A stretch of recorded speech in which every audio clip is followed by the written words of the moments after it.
काल थोडंसं बाहेर जाणं झालं आणि मनात आलं की रोजच्या रुटीनमधून ना आपण थोडा तरी ब्रेक घेऊयात, म्हणूनच मी बाहेर आले होते.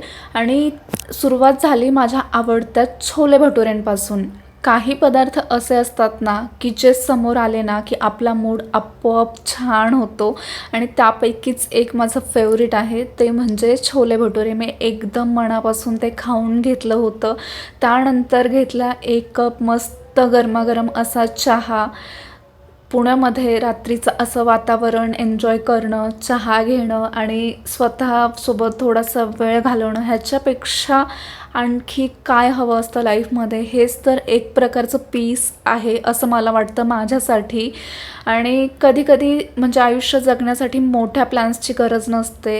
एक साधीशी संध्याकाळ, आवडतं फूड आणि थोडा वेळ स्वतःसोबत घालवला ना तरीसुद्धा आपला मूड खूप छान होतो. बाय.